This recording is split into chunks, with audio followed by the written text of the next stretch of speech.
개발행위 허가를 이제 새로 받아서 나서 준공이 나면 이제 도로 포장 공사를 할 수 있으니까 도로 포장 공사를 준공이 다 나서 도로 포장 공사를 하자 그랬더니 우리 그래서 한, 한 1년이 지났는데도 포장 공사를 안 하더라고요. 그래서 회장님 전화 걸어서 왜 포장 공사 안 하냐더니 아, 이제 할게요. 염려하지 마세요. 그러더라고. 그러니까 내가 알고 봤더니 땅값이 올라가지고 올라갈 때까지 기다리고 있어. 그러면서 이제 그 회장이 나한테 가르쳐 준 게 이걸 가르쳐 준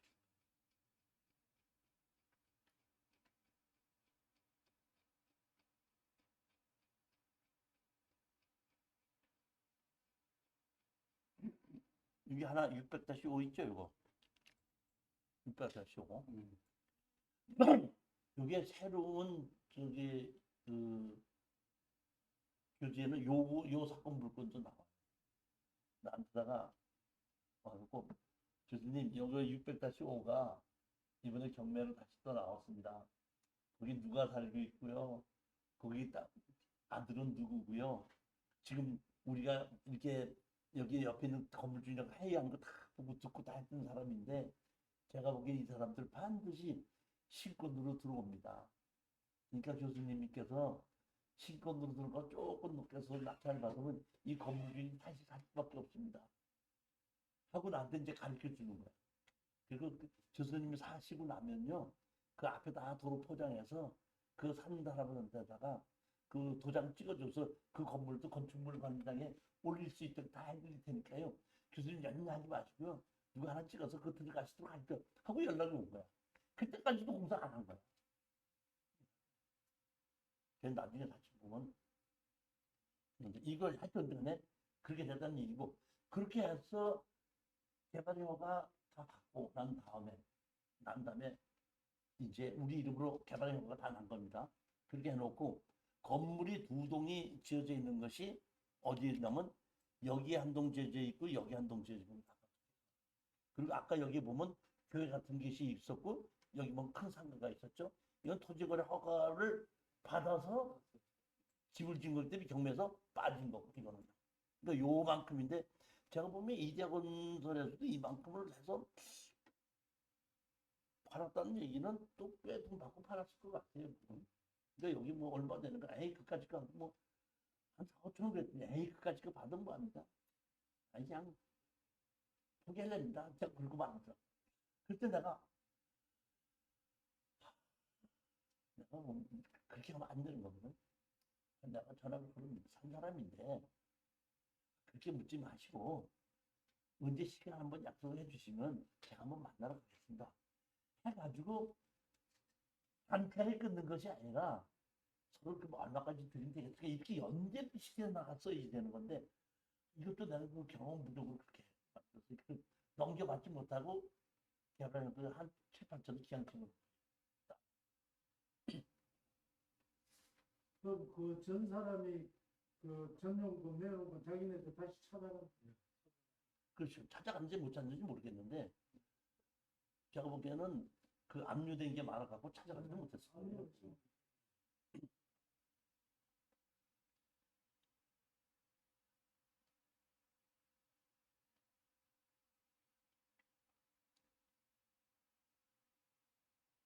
지금 그 토지에 대한 토지가 지금 한 열개가 되잖아요. 쪼가리 토지가 두 개가 돼 있고 도로가 하나가 있고 그때도 큰 토지도 좀 여러 개가 큰 있는데 토지는 6개가 그 지금 토지에 대한 등기부등본 그 모두 다가 이와 같은 형태로 되어 있는 건가요? 그렇죠. 예. 똑같아요. 모든 토지에 모든 다 토지 다 똑같아요. 똑같이 똑같이 이렇게 돼 이렇게 있어요. 한 필지였던 걸 찾은 것 같아요. 아마 이게 전체가 600번지였던 것 같은데 예. 그걸 이제 각자 잘라서 잘라가지고 이렇게 팔기는 일부러 팔고 일부는 있다가 네. 이제 경매하는데 내가 보기에는 이대건설에서 처음부터 이걸 살 때 설정이 하나도 없었다는 얘기는 그 금전적으로 돈을 빌리지 않고 그냥 할 수 있을 만한 그런 회사였다는 거예요. 나중에 압류 때문에 그 경매가 지르는 것이 설정했던 것이 임의경매가 아니에요. 그렇게 되면 이것들을 나중에 어떻게 분할을 이게 지금 이제 번지수가 이렇게 개발의 허가를 받아서 예. 분할을 해서 허가를 받았는데 준공만 안 난 거죠. 그럼 개발행위 허가는 그러니까 할 수 각자 없이 명의로 해서 이제 할 수 없이 내가 이제 토목소 건축사를 하러 갔더니 그 앞에 있더라고. 예. 앞에 있어서 건축허가를 내주는 데인데 내가 가서 개발의 허가 이렇게 했다 그랬더니 아이고 우리 같이 한다 같이 한다고 해가지고 그 토목소에서 왔어. 그럼 우리가 계약을 해갖고 그거 그대로를 다시 집어넣어서 우리 입으로 바꾸는 거는 이제 얼마 달라. 그래서 계약을 하고 그 주고 농지차량 부담은 우리가 따로 내는 걸로 그렇게 해서 우리 계약을 했거든요. 거기 저기 뭐 점유인들을 보면 결국은 차은길이라는 사람은 7번지에 이 토지하고 집이 이제 그 사람 거라는 거잖아요. 결국은 처리하기도 쉽지 않은데. 아니 그러니까 처리하기도 쉽지 않았으니까 그 집도 좋잖아요. 네. 그러다 보니까 제가 이제 이 사람들하고는 강에 붙어야 됐다 보니까 이제 건물 철거하고 나가고 철거하고 나갈 때까지 지시를 해라. 네. 이렇게 소장을 내다 보니까 이제 집이 두 채가 있는 거 중에서 하나는 내 건물 양을 싸게 해줄 테니까 좀 사줘라. 그럼 좋다 그러면 싸게 사줘서 건물 우리가 쓴 거고 하나는 이제 버티니까 그럼 우리가 이렇게 처리하겠다니까 막판에 이제 할 수 없이 우리한테 주는 게끔 되는 거예요. 그럼 나머지는 건물이 없는 땅이 그대로 돼 있는 거죠. 그리고 이제 몇 년이 있다가 준공을 시키면서 도로를 만들어 놓으면서 이제 한 4, 500까지 올라가니까 그때부터 이제 정식으로 팔기 시작. 그렇게 해서 이게 한 6필지인가가 됐는데 2필지 팔으니까 그냥 싹 다 해결돼 버리는데 나머지 4필지는 그냥 다 버려요. 예, 나중에 요 근래에다가 이거를 그 강의를 하려고 정리할 때 보니까 이렇게 도로 포장을 이제 해놨더라고요.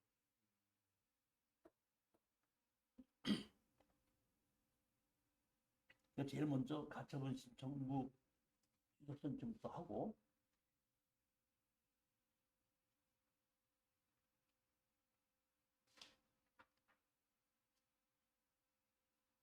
그 다음번에 이제 했던 것이 뭐냐면 건물 주인들을 상대로 해서 소장을 집어넣은 거죠. 건물 철거하고 나가고 철거하고 나갈 때까지 치료를 달라. 이렇게 얘기하니까 이제 법원에서 치료 감정 신청해라.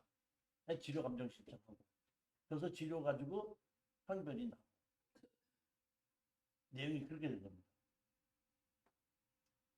근데 여기 마침 여기에 그 왜 아까 그 차풍길이인가 그 있는 사람의 그 아들의 친구가 그 여기 변호사 사무장으로 있어가지고 그 변호사가 정식 변호를 한 것이 아니라 그 변호사 사무장이 중재를 했어요.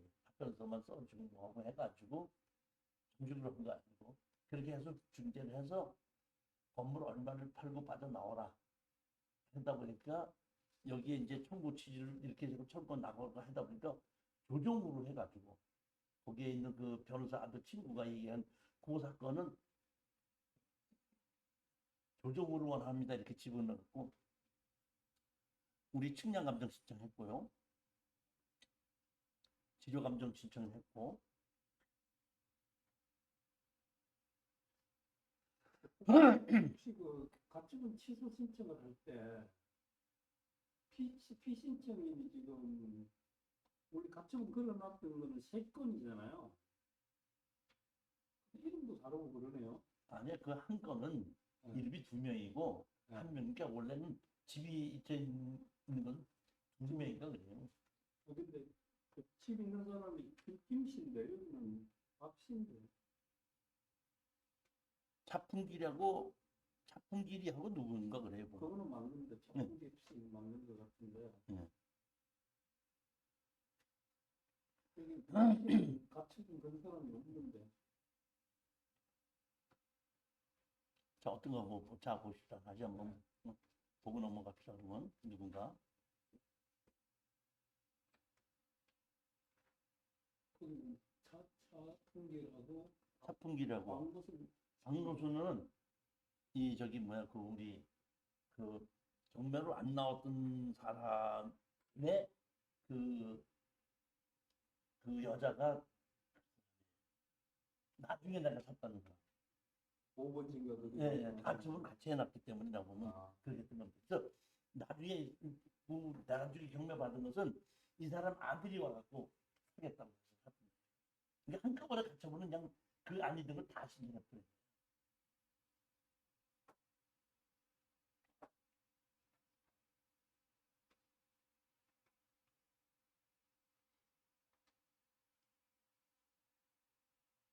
이게 보면 그 다음번에 그 제가 책 새로 정리했다는 거에 보면 그 다음 그 사람 게 나와. 여기서는 없는데 내가 그거 찾아 집어넣어서 여기다가 연계로 해서 같이 집어넣어야 되다 찾아서 같이 집어넣어놨어요. 그것도 나오는 거지. 다음번 책에 나타나는. 그래서 혹시 이게 같은 건에 대해서 가축은 하나만 걸려 있으면 한 사람만 신청을 해도 되는지 싶어서 여쭤본 거거든요. 대표로 차만 해놨죠. 이게 아마 똑같은 그거라서 한 사람만 상대로 해서 하게 되면 나머지 것도 그냥 없어지는 건지.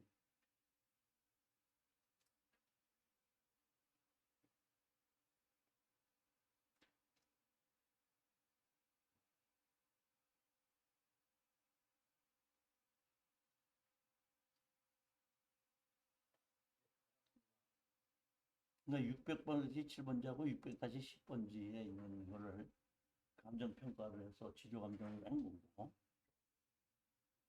치료감정 신청을 한 거고요. 이게 이제 상대편이 우리가 철거와 치료 소송을 냈더니 상대편이 이제 답변을 낸 겁니다. 피고인들의 입장. 토지의 소유권을 취득하여 다툼의 종국을 해결을 원한다고 주장합니다. 실제 거래 가격의 70%에 해당하는 금액을 제시한 적도 있으나 피고인들이 원고의 제안을 받아들이지 않아 이 사건 소송에까지 이르게 됐습니다. 근데 이거 사실 70%도 아니고 거의 우리 가격에 조금 더 주겠다 이렇게 하다 보니까 그건 받아들일 필요가 없지 않느냐 해갖고 우리가 안 하게끔 된 거죠. 이데아 건설의 건축 지연 및 파산 등으로 말미암아 손해를 본 것처럼 주장하며 매매 가액을 깎아보려고 의도하고 있으나 피고들 경매 사건의 배당금을 수령하여 전해 것이 없습니다. 아니 여기 보면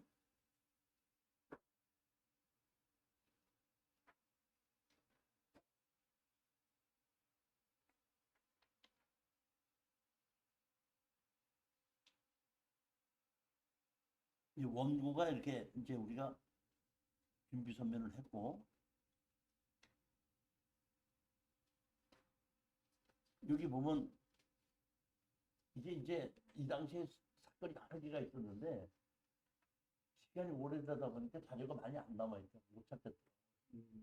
못 찾겠어서 그냥 이렇게 요거 자료 있는 것만 했는데 조정조서는 여기 보면 차풍 기자고 김정배가 있는 집은 그 변호사 사무장이 옆에 있어가지고 그냥 우리 건물 싸게 줄 테니까 그냥 가져가라. 한 3억 되는 건데 한 2천만 원, 3천만 원 주면 안 되겠느냐.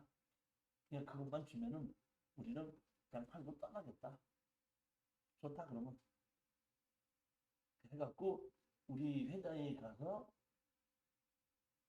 넘겨받고 끝나고 난 다음에 그 넘겨 우리가 받은 걸 가지고 건축주 명의 변경 신청을 한 거죠. 해놓고 나중에 우리가 준공시켜서 우리 이름으로 낙찰받은 사람 이제 그 고용부계가 우리야 김정배 아니까 여기 보면 2명이잖아 우리 뭐 김윤규인가 하고 두 사람이 이제 여러 7명인가 8명인 걸 공통인데 두 사람 이름으로 한 건데 두 사람 이름으로 해서 건축물 관리장이 만들어져 갖고 다른 사람한테 매도를 하게끔 되고 팔고 나온 거죠.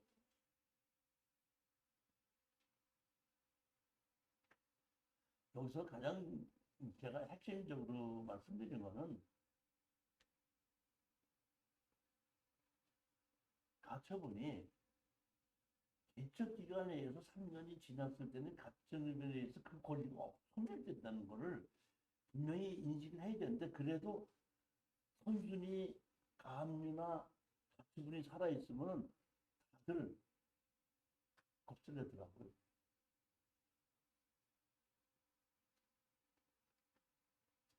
가처분은 안 없어지는 게 있다고 그러면서 다른 경력하는 데서 이제 막 그걸 말씀이 나거든요, 사실은. 그러니까 근무처분 가처분은 이 선순위가 아니더라도 그리고 그게 지났더라도 문제가 된다, 결국은. 그러니까 이제 먼저 보면 이제 수감된 그 중에 한 분이 대구에서 계신 분인데 제가 이 제척 기간에 의해서 가등기 지울 수 있다 이렇게 했더니 누가 와서 그러더래요. 가등기가 돼 있는데 십몇 년이 지났는데 낙찰 받고 나면은 그 부등기 해버리면 낙찰 받으면 어떻게 되느냐 이렇게 됐는데 그것도 소송하면 이긴다.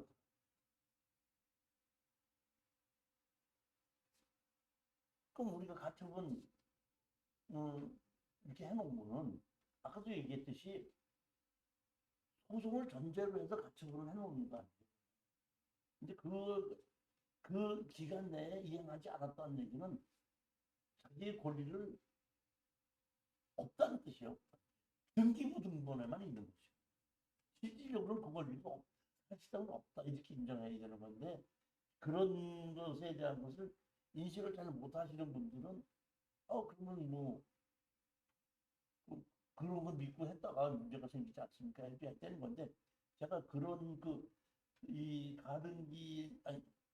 가등기나 가처분이나 가압류 지운 것이 제가 몇 건 있어요 지금.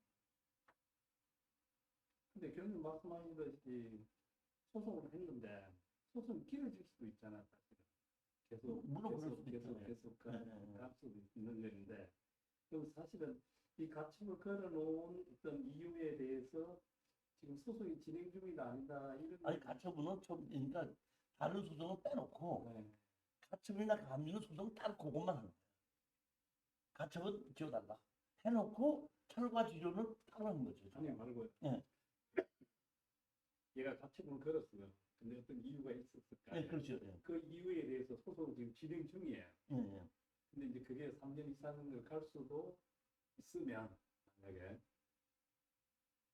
그러니까 이게 뭐 결국은 이제 1차에서 끝나면 끝나겠죠, 당연히. 그렇죠. 예. 근데 이제 이게 모르겠다 그러고 항소도 하고 뭐 이렇게. 그러면 만약에 경우에 그렇게 해서 가처분을 해달라고 했으면 상대편 우리가 가처분 해달라고 했으면 상대편에서 아직 이 가처분에서 우리가 소송 중이 진행 중이기 때문에 진행이 끝나고 난 다음에 차라리 이렇게 답변하면 그대로 주지 않겠죠.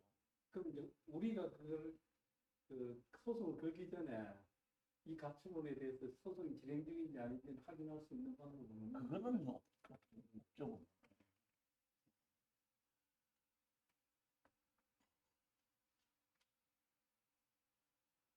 자, 10분만 쉬었다 하겠습니다. 16번째 물건 보겠습니다. 이거는 논산에 있는 2차선 대로변 옆에 있는데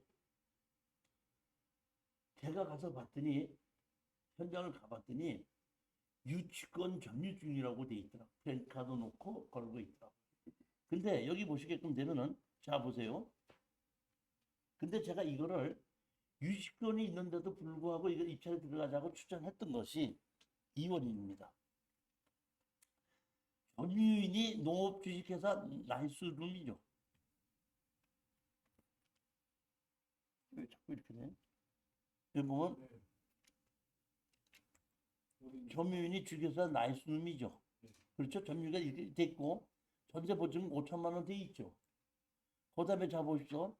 지상 채무자 겸 소유자 소유로 탐문되는 제시의 콘크리트 구조물 기초 2개, 사무실 한도의 소재함, 세무사 확인한 바, 농업회사 법인 주식회사 나이스룸이 대표이사가 등록해서 탐문한 바, 약 1년 전부터 휴업 상태로 근무자나 회사 관계자는 보이지 않는 것으로 조사하면 이렇게 돼 있죠. 근데 여기 밑에 보시게끔 되면 잡으시오 보면 주식회사 금진종합회사 유치권 신청해놓고 주식회사 동양종합회사 유치권 신고를 해놨죠. 이 유치권 신고를 해놨는데 감정사가 현장에 감정하러 갔을 때는 없었죠. 점유가 없었죠. 그러니까 제가 판단해서 이거는 유치권 인정이 안 될 것이다 이렇게 생각한 겁니다. 그 다음에 여기 보시면 여기 보면 바닥공구리가 포함이 돼 있죠. 바닥공구리 포함이죠. 즉 다시 말하면 여기에 개발행위 허가 받은 것이 농지전용 허가 받은 건 우리한테 넘어온다는 뜻입니다. 이거는 건축 허가 받은 건 넘어오는 겁니다. 자, 이게 보시게끔 이렇게 가운데 이렇게 돼 있는데 여기 보면 국어구 구유지죠. 그러니까 이 땅 옆에 국어 구유지도 우리가 점유 같이 사용하면 우리한테 사용권이 넘어올 수 있다는 거. 그러니까 그런 여러 가지 조건이 좋은 게 있는데 제가 더더군다나 이 땅을 가서 물어봤더니 얼마나 하면 대변 옆에 있는 땅은 40만 원은 받을 수 있습니다 그러더라고 공인중개사가. 근데 몇 평이죠? 938평이죠. 2억이 됐으면 평당 20만 원에 감정이 됐죠. 그랬는데 유치권이 신청이 있다고 그러다 보니까 10만 원으로 떨어진 거죠. 10만 원 떨어졌는데 40만 원 주고 팔 수 있다는 점 아니에요 보면. 유치권만 깨면 되는 거 아니에요. 그래서 제가 이거를 추천을 하고 이제 낙찰 받으라고 해서 이제 우리 수원에 낙찰 받고 여기에 있는 아까 그 나이스 무슨 뭐 했는 데를 연락을 해서 찾아가지고 만났어요. 만나가지고 이제 제가 어떻게 할 것이냐 이렇게 물어봤더니 나보고 뭐라고 얘기하면 유치권이 있다는 거예요. 그러니까 나보고 우리가 산 가격은 정도는 자기가 줄 테니까 유치권 있으니까 그냥 못 모르고 샀다 그러면 산 가격은 줄 테니까 그냥 우리한테 산 가격이 다시 넘기시오. 나한테 찾아도 이게 그 얘기예요. 그래서 내가 이거 유치권 인정이 안 됩니다. 뭐 유치권이 인정이 안 됐다고 그러면서 그 사람이 뭐라면 여기에 그 무슨 이게 뭐야 그 농업법인이 만들어 가지고 무슨 뭐를 하게끔 되면은 정부에서 지원금이 뭐 6억인가 7억이 나오게끔 다 만들어져 있다는 거예요. 그거를 기다리고 하는 도중에 경매가 나왔는데 그냥 몇만 원 넘겨달라. 우리는 그건 계획이 다 돼 있다. 유치권 인정 안 된다 그래도 안 믿더라고요. 그럼 좋다. 그럼 협상이 안 됐으니까 그럼 우리는 그냥 했고 유치권 부존재 소송을 했습니다. 유치권 부존재 소송하기 전에 이런 유치권자들 부당으로 유치권을 하고 있을 때는 유치권 부존재 소송을 하는 것이 아니라 종류를 막 남의 집을 강제로 점유하고 있잖아요. 남의 집을 강제로 점유하고 있을 때는 보면은 유치권이 인정이 안 된다고 할 때는 형사고소를 했대요. 우리 땅에 다른 사람이 들어와서 점유하고 이렇게 있는데 유치권도 없는데 유치권을 주장하면서 남의 건물을 저렇게 점유하고 있다. 이렇게 할 수도 있거든요. 그렇게 해서 안 되겠어서 내가 그런 식으로 형사고소를 한번 하라고 했더니 형사고소를 했어요. 형사고소를 했는데 어떻게 됐는지 모르지만은 형사고소한 사건에서 무혐의로 판결이 났어. 그러다 보니까 얘네들이 이제 더 기고만장이 됐어. 그래가지고 할 수 없이 정식으로 민사소송으로 유치권의 부존재에 대한 소송을 하게끔 됩니다. 보시게끔 되면 자 여기가 이런 컨테이너가 이렇게 있죠. 이렇게 있는데 이거는 감정평가사가 찍은 사진이거든요. 감정평가사가 찍었을 때 유치권 없었단 말이에요. 이렇게. 근데 우리가 낙찰 받으러 가봤을 때는 있었어요. 그러니까 경매가 시작이 돼서 감정사가 왔을 때는 유치권이 없다가 정식으로 경매가 진행되고 나니까 유치권이 만들어진 거예요. 바닥공구리가 이렇게 쳐져 있는데 바닥공구리 포함입니다. 그러니까 여기에 있는 허가권도 우리한테 같이 넘어오는 겁니다. 2차선 대로변 옆에 있는 거예요. 이렇게.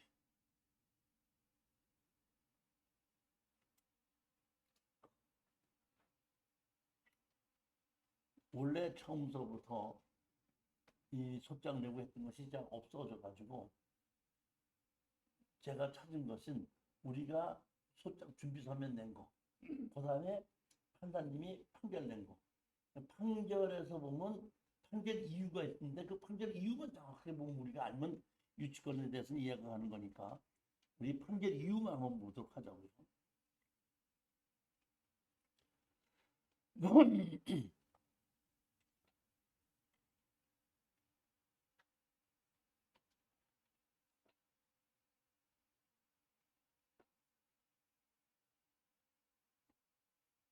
유치권에서 판결이 났죠. 판결이 났는데 보면 주문 지상 컨테이너 2동을 수거하고 위 토지를 인도하라.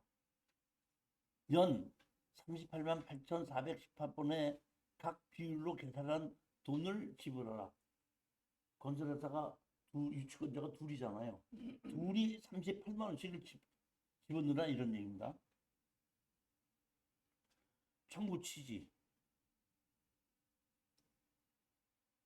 이유, 판결한 이유입니다. 이유에 인정사실, 이거는 양쪽이 다 인정하는 사실은 보면은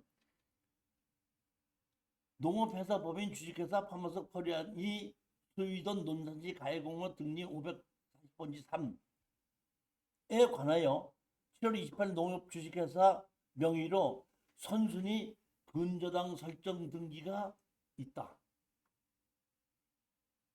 선순위로 근저당 설정 등기가 있고 근저당 설정 등기에서 경매가 나온 거니까 근저당 설정이 있다. 그 다음에 이미 경매 개시 결정면이 내졌고 경매 개시 결정 등기가 종료되었다.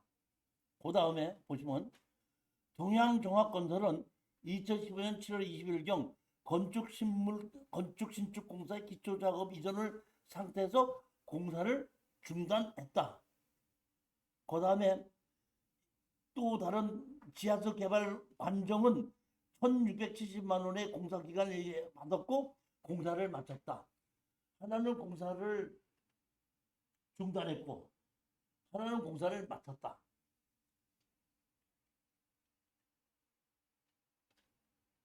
그 다음에 7천만 원을 그 다음에 1,067만 원을 유치권 신고를 했다.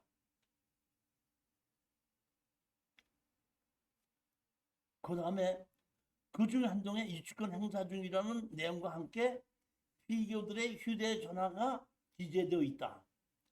그 중 한 동에 이 사건의 플랜카드가 게시됐으며 피고들은 이 사건 컨테이너들의 열쇠를 소지하고 있다. 이거는 누구든지 다 인정하는 사실이라는 얘기예요. 제일 먼저 경매가 진행돼 있고 설정이 돼 있었고 그 다음에 두 건설회사가 유치권을 하고 컨테이너에 열쇠를 갖고 있었다.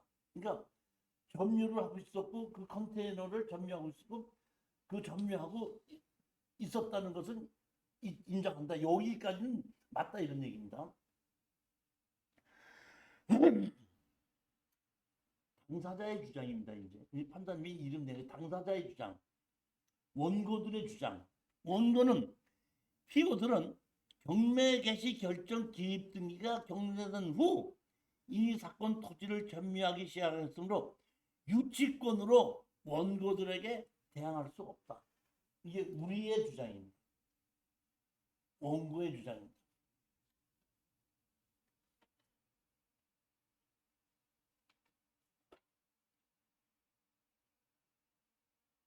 또 토지의 소유권을 취득한 2017년부터 이 사건 토지에 대한 점유 종료일까지 임료를 지급해 달라고 하는 것이 원고들의 소장이 내고, 피고들에게 상사유치권 및 민사유치권이 인정이 된다 주장한 겁니다. 이게 피고들 주장입니다. 상사유치권과 민사유치권이 주장한다. 상사유치권이 뭐죠? 상거래상에서 일어나는 유치권을 상사유치권이라고 합니다. 민사유치권은 어떤 땅에 공사를 시작하다가 중단을 했기 때문에 그걸 점유하고 있다는 것을 우리가 보면 우리 민사유치권이라고 하는데, 피고들은 이 땅에 상사유치권, 민사유치권이 다 인정이 된다 이렇게 얘기해요.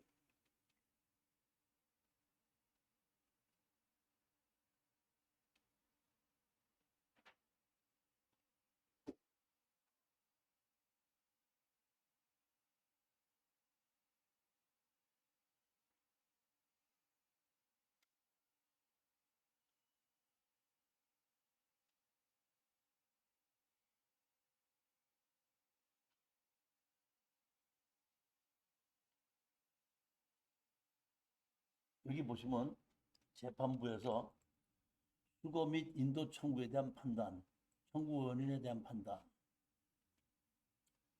유치권 항변에 대한 판단, 채무자 소유의 이제 판사님이 판단한 이유, 이 유치권이 없다고 판단하는 이유를 설명하는 겁니다. 채무자 소유의 부동산에 관하여 이미 선행 저당권이 설정되어 있는 상태에서 채권자의 상사유치권이 성립할 경우 선행 저당권자나 선행 저당권자에 기한 임의 경매 절차에서 부동산을 취득한 매수인에 대해는 그 상사유치권으로 대항할 수 없다. 이미 그 땅에 설정이 되고 난 다음에 상사유치권이라는 것은 있을 수 없다. 그러니까 지금 피고들이 주장한 상사유치권은 무조건 없다. 그럼 이제 민사유치권을 보는 겁니다. 부동산에 경매 개시 절차의 기입 등기가 격려되어 압류의 효력이 발생한 후에 채무자가 위 부동산에 관한 공사대금 채권자의 그 점유권을 이전함으로써 그로 하여금 유치권을 취득하게 한 경우 그와 같은 점유의 이전은 목적물의 교환 가치를 감소시킬 우려가 있는 처분에 해당하며 민사집행법 92조 제1항 사항에 따른 압류의 처분 금지의 효력에 저촉되므로 점유자로서는 위 유치권을 내세워 그 부동산에 대한 관한 경매 절차에 매수인에게 대항할 수 없다.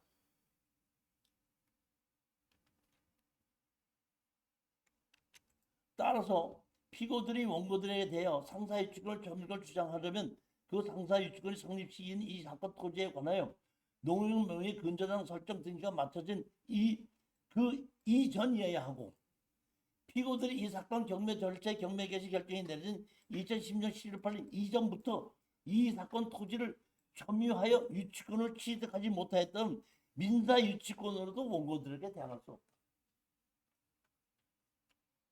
이 얘기는 뭔가 하면 제가 유치권 갖고 항상 얘기하고, 제가 감정평가할 때 유치권의 신청이 있어 그러면 제일 먼저 봐야 되는 것이 뭐냐면, 감정평가사가 가서 봤을 때 감정평가사가 이렇게 되는데 유치권자라고 주장하고 하는 사람들이 있음. 그러면 그는 경매 개시 결정 전서부터 점유하고 있던 것이 인정이 되기 때문에 압류 이전에 점유하고 있던 거죠. 그렇지만 감정사가 가서 봤을 때 채무자 점유 이렇게 돼 있죠. 채무자 점유돼 있을 때는 그 유치권은 없단다. 그 다음에 보면은 이런 유치권에 보면 채무자 점유가 하나가 있는 것이 있고, 어떤 것이 또 있냐면 현장에 왔으나 점유자가 없어서 누가 점유자인지는 알 수가 없습니다. 이것도 점유 안 했다는 뜻이랍니다. 그러니까 유치권이 인정이 되려면은 경매 개시 결정 전에 유치를 하고 있어서 감정평가사가 갔을 때 유치권자가 점유하고 있었다는 것이 인정이 될 때는 유치권을 그 인정은 되지만은 그렇지 않을 때는 유치권이 인정이 안 된다는 거예요. 그러니까 제일 처음에 제가 가서 권리분석을 봤을 때 유치권자가 없는 걸로 나왔다니까 나는 이건 유치권은 인정이 안 된다 생각하고 추천했다는 겁니다. 제일 먼저 보면 감정평가사가 가서 봤을 때 유치권자가 없었다 그러면 그 유치권 인정이 안 됩니다. 그렇지만 반대로 가서 봤더니 유치권자가 있다고 할 수 있지 않습니까? 그럴 때는 그 유치권을 무슨 유치권을 주장하는지 알아요. 예를 들어 보십시오. 우리 조사장님께서 가게를 하나 얻어서 공사를 하려고 가게를 얻어놓고 공사를 했어요. 에어컨 설치하셨죠? 그다음에 문 자동도가 만들었죠? 그다음에 인테리어 싹 깨끗이 해놨죠? 장사하고 있는데 경매가 나왔거든요. 그러면 자동도가 누가 설치했죠? 조사님 설치했죠? 에어컨 누가 설치했죠? 그럼 그 유치권이 인정이 돼야 안 돼요? 이렇게 하면 유치권이 인정 안 된다는 거예요. 근데 자기가 공사를 자기가 장사하기 위해서 한 거예요. 근데 만약에 그렇지가 않고 집이 있는데 집이 지붕이 장사하는데 막 새. 장사할 수 없잖아요. 그러다 보면 그 새 들은 사람은 집주인한테 고쳐달라고 할 수 있죠. 고쳐달라고 했더니 집주인이 내가 지금 뭐 하니까 당신이 일꾼 시켜서 다 고치십시오. 그러면 내가 나중에 전세보증금에서 그거를 인정해서 월세에서 까드리든지 뭐 할 테니까 공사를 시키시고 나한테 얘기를 하십시오. 해서 그런 공사를 했다면 그 부동산 자체에 대해서 가치를 올리는 공사를 했다고 한 건데 정말 어떤 그런 유치권이 인정이 된다는 거예요. 그러니까 제일 먼저 유치권이 들어오면 점유를 하고 있느냐 아니냐고 점유하고 있다는 것이 없으면 일단은 유치권을 탈락이야. 점유하고 있다 그러면 그 공사를 하는 것이 어떤 공사를 했느냐에 따라서 유치권이 인정이 될 수도 있고 유치권이 인정이 안 될 수도 있다 그런 얘기.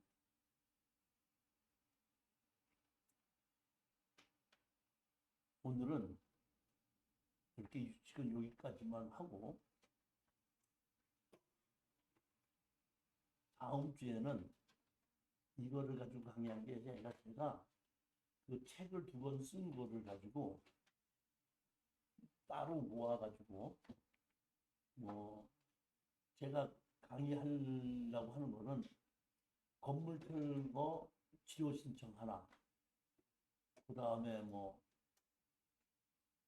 농지 하나, 공유물 분할 하나, 도로 하나, 뭐 이런 식으로 해서 각자 소송했던 거에 특별 같은 거를 한 개씩만 가지고 그 책에다가 여기는 지금 없는데 여기 보면 그 제가 여기 또 난치거는 것이 마을에 어떤 땅에 창고가 있어서 그 창고를 낙찰 받아갖고 철거하고 나가라 그랬거든요.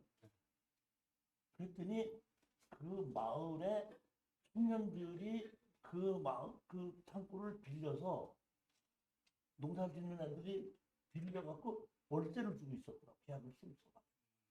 그리고 그 건물에 등기 못한 건 있었거든요. 그러다 보니까 우리가 철거하고 지를 나가니까 사직권이 인정이 돼갖고 거꾸로 판사님이 너 그 건물 사가러 와. 갖고 땅으로 한 2천만 원 벌으라고 하다가 창고를 5천만 원 주고 사야 되는 경우도 있었어요. 그러니까 여기에 지금 근데 내가 그것도 찾아서 집어넣은 게 있거든요. 보면 완전히 아주 그냥 비박살 나는 거지. 그리고 언제는 그렇게 되고 언제는 철거하고 나가라고 할 수 있고 언제는 그 건물을 우리가 사야 되는지 그런 그 사건의 내용도 아마 공개 강의나 이럴 때 올 때 보면 그런 것도 제가 설명을 드립니다. 무조건 다 돈만 버는 것이 아니고 제가 이 정도의 실력을 한 10년 전에만 있어도 돈을 많이 벌 거다 강의가 안 근데 이제 안 하니까 시간이 너무 지났더라고.